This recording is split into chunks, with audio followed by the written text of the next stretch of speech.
Hello everyone, Sarika झैथुनटिक रेसिपीमध्ये तुमचं स्वागत आहे। आज आपण श्रावण घेवड्याची भाजी बनवणार आहे। खूप छान प्रकारे ही भाजी होते आणि पटकन होते। तुम्ही डब्याला वगैरे अशा प्रकारे ही भाजी नेऊ शकताय। थंडीच्या दिवसात अशा ह्या सर्व भाज्या खूप छान कोवळ्या आणि फ्रेश मिळतात। तर मी असा इथं 1 पाव श्रावण घेवडा घेतलेला आहे। त्याची पूर्ण साल काढायची, वरून अशी देठ काढायची त्याची आणि सोलून घ्यायच्या आणि ज्या कोवळ्या शेंगा आहेत त्या चिरून घ्यायच्या आणि जर त्याच्यात दाणे असतील तर ते दाणे सोलून घ्यायचे। अशा प्रकारे ह्या शेंगा साफ करायच्या। पाहू शकताय अशा प्रकारे मी या कोवळ्या शेंगा पूर्ण अशा कट करून घेतलेल्या आहेत। त्याच्यात जर दाणे असेल तर तुम्ही ते दाणेही सोलून टाकू शकताय। अशा ह्या प्रकारे मी सर्व ह्या शेंगा साफ करून चिरून घेतलेल्या आहेत। आता हे आपण थोडंसं पाणी टाकून धुवून घ्यायचे आहेत। छान प्रकारे ह्यातले सर्व पाणी काढून धुवून घ्यायचे आपण ह्या। आता आपण कढईमध्ये तेल गरम केलेलं आहे। इथे मी 3 ते 4 चमचे तेल घातलेलं आहे। तेल आपलं छान गरम करून घ्यायचं। त्याच्यामध्ये अर्धा चमचा मी आता जिरं घालणार आहे। जिरं आपलं छान तडतडलं की त्याच्यामध्ये अगदी बारीक चिरलेला एक कांदा घालायचा आहे। कांदा मी छान बारीक चिरून घेतलेला आहे। कांदा पण आता आपण छान कलर चेंज होईस्तोपर्यंत भाजून घ्यायचा। पाहू शकताय कांदा आपला छान भाजलेला आहे, गोल्डन असा कांदा झालेला आहे। आता आपण त्याच्यामध्ये ज्या शेंगा कट करून ठेवल्या होत्या त्या घालायच्या आहेत। सर्व पाणी काढून त्यातल्या त्या शेंगा फक्त आपण कट केलेल्या घालायच्या आहेत।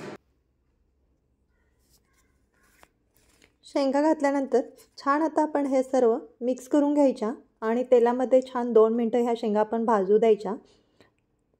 छान भाजल्या की भाजी छान लागते, त्यामुळे सर्व छान अशा शेंगा आपण 2 मिनिटं तेलामध्ये ते परतून घ्यायच्या आहेत।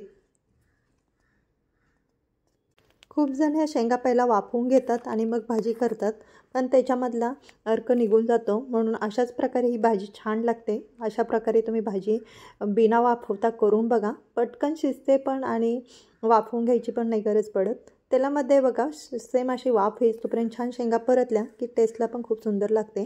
आता आपण त्याच्यामध्ये 1 चमचा लाल तिखट आणि 1 चमचा हळद घालणार आहे। मी इथं कोल्हापुरी लाल तिखट मसाला वापरला आहे, म्हणून बाकी मसाल्याची गरज नाही पडत। जर तुम्हाला हवा असेल तर तुम्ही ह्याच्यामध्ये भाजीचा मसाला थोडासा ॲड करू शकताय। आता मी थोडंसं त्याच्यामध्ये अर्धी वाटी पाणी घातलेलं आहे आणि झाकण ठेवून छान आता आपण ही भाजी शिजवून घ्यायची।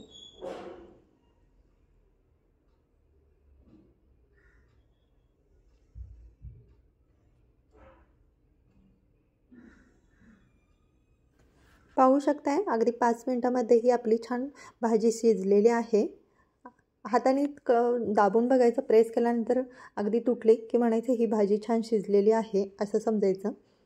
आता आपण त्याच्यामध्ये 1 चमचा शेंगदाण्याचं कूट घालणार आहे आणि थोडंसं चवीनुसार त्याच्यामध्ये मीठ घालणार आहे। अर्धा चमचा मी त्याच्यामध्ये मीठ घातलेलं आहे आणि 1 चमचा शेंगदाण्याचा कूट घातलेला आहे।